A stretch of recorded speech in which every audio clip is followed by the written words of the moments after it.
Sri Sai Satcharita, Chapter 24, Baba's Wit and Humor, Chana Leela.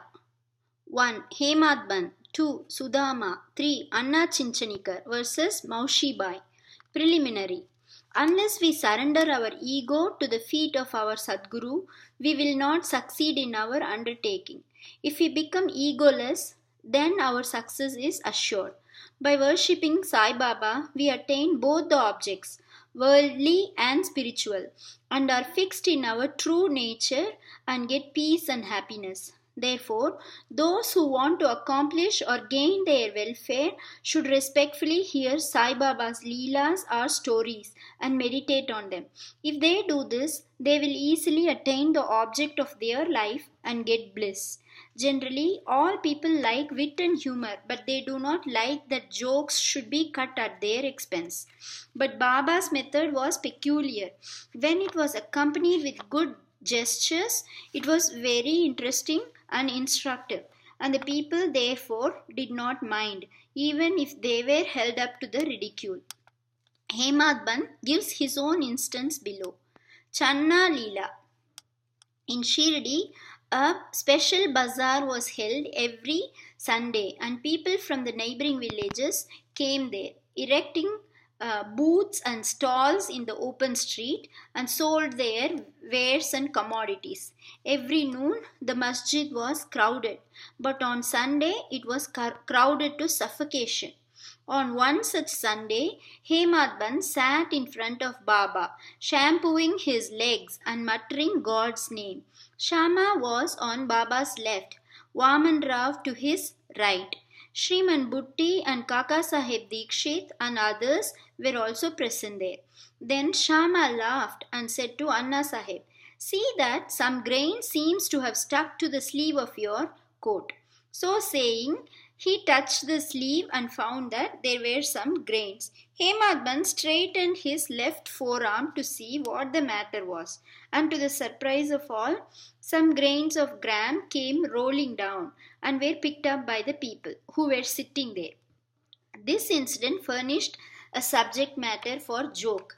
Everybody present began to wonder and said something or other as to how the grains found their way into the sleeve of the coat and lodged there so long. Hemadban also could not guess. When nobody could give any satisfactory explanation in this matter, and everybody was wondering about this mystery, Baba said as follows. This fellow, Anna Sahib, has got the bad habit of eating alone. Today is a bazaar day and he came here chewing grams. I know his habit, and these grams are a proof of it. What wonder is there in this matter? Hemadban. Baba, I never know of eating things alone. Then why do you should this bad habit on me? Why do you shoulder this bad habit on me?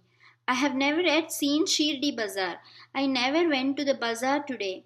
Then how could I buy grams and how could I eat them if I had not bought them?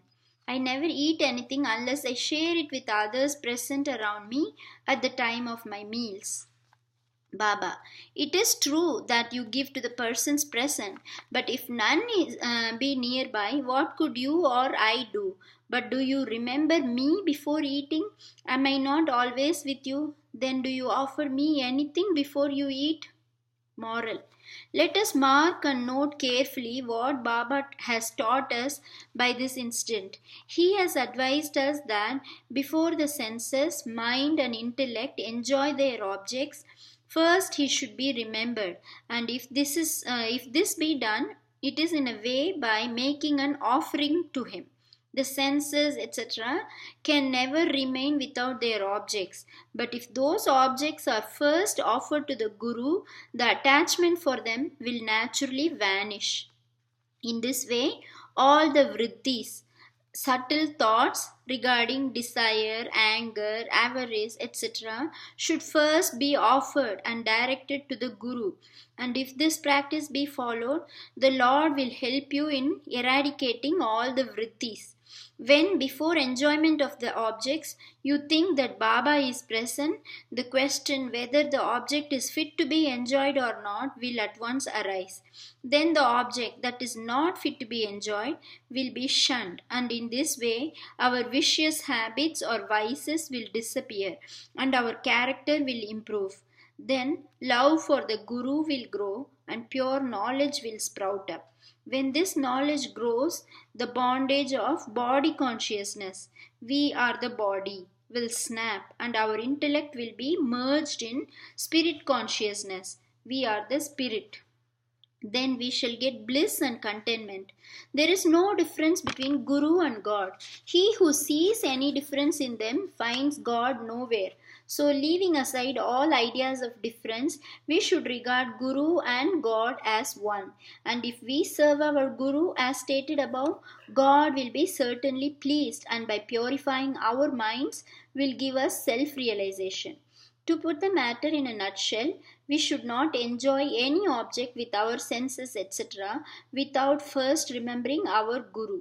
When the mind is trained in this way, we will be always reminded of Baba, and our meditation on Baba will grow apace. The Sagun form of Baba will ever be before our eyes, and then devotion, non attachment, and salvation will all be ours. When Baba's form is thus fixed before our mental vision, we forget hunger, thirst, and this sansar, world. The consciousness of worldly pleasures will disappear, and our mind shall attain peace and happiness. Sudama's story. When the above story was narrated, Hemadban was reminded of a similar story of Sudama, which illustrates the same principle, and therefore it is given here. Sri Krishna and his elder brother Balaram were living with a co-student named Sudama in the ashram of their guru Sandipani. Once Krishna and Balaram were sent to the forest for bringing fuel. Then the wife of Sandipani sent Sudama also for the same purpose, with some quantity of grams for the three. When Krishna met Sudama in the forest, he said to him, Dada, I want water as I am thirsty. It is better to rest a while. He did not say that he had got grams with him and that Krishna should take some. As Krishna was tired, he lay down for rest on the lap of Sudama and was soon snoring. On seeing this, Sudama took out the grams and began to eat. Then Krishna suddenly asked him, Dada, what are you eating? What is this chitter-chatter sound? He replied, What is there to eat? I am shivering with cold and my teeth are chattering. I can't even repeat Vishnu Sahasranamam.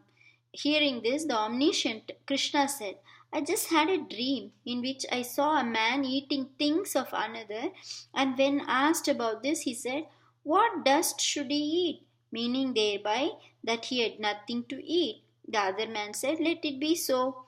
Dada, this is only a dream. I know that you won't eat anything without me. Under the influence of the dream, I asked you what you were eating.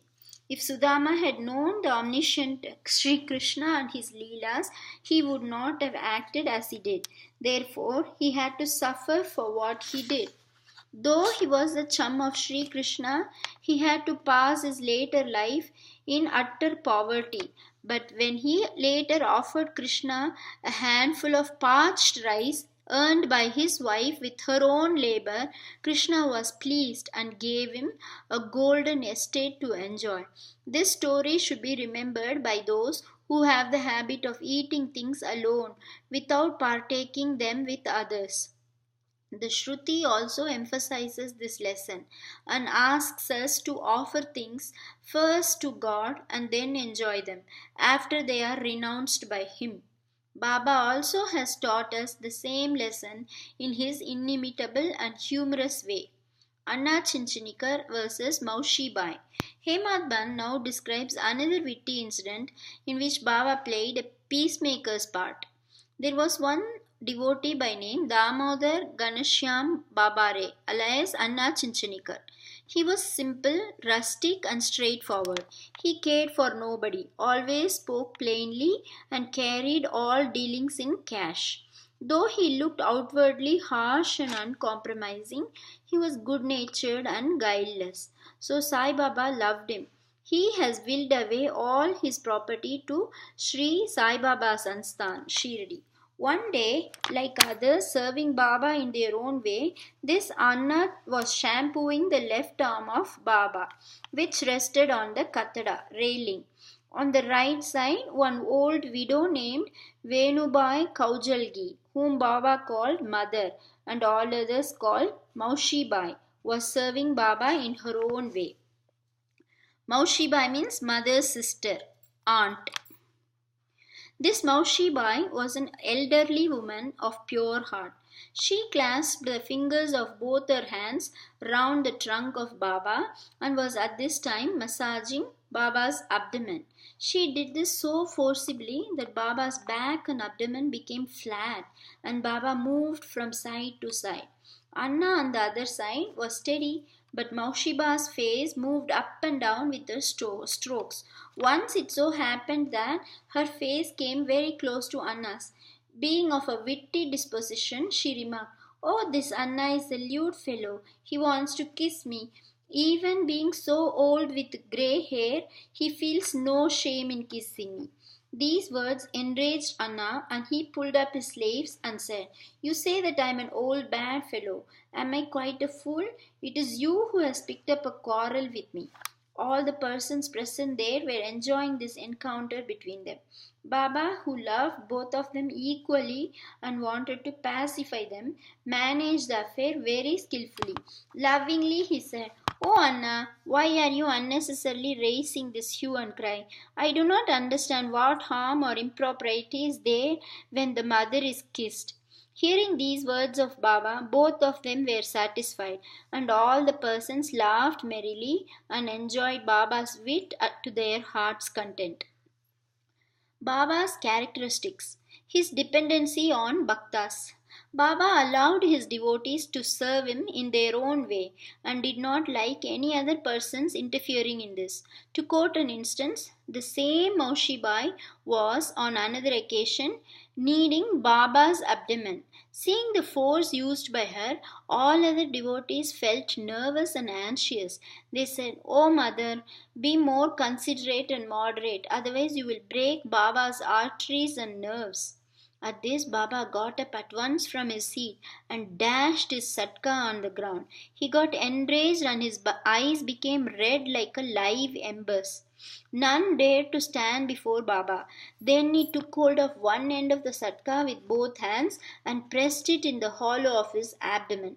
The other end he fixed to the post and began to press his abdomen against it. The satka, which was about 2 or 3 feet in length, seemed all ready to go into the abdomen, and the people feared that the abdomen would be ruptured in a short time. The post was fixed and immovable, and Baba began to go closer and closer to it and clasped the post firmly. Every moment the rupture was expected, and they were all dismayed, did not know what to do, and stood dumb with wonder and fear. The other devotees wanted only to give a hint to the Maushibai to be moderate in her service and not cause any trouble or pain to Baba. They were surprised to see that their well-intentioned effort had resulted in this crisis, and they could do nothing but to wait and watch. Fortunately, Baba's rage soon cooled down. He left the satka and resumed his seat. From this time onward, the devotees took the lesson that they should not meddle with anybody, but allow him to serve Baba as he chooses, as he was capable to gauge the merits and worth of the service rendered unto him. Bow to Sri Sai. Peace be to all.